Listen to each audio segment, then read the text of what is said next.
In this video, I'll show you how to remove a member from your Notion workspace.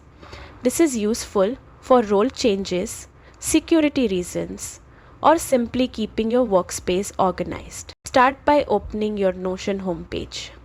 On the left side, click the settings icon, the gear symbol, to access workspace controls.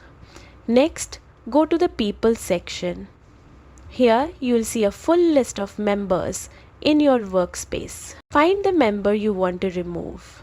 Click the workspace option next to their name and select Remove from Workspace.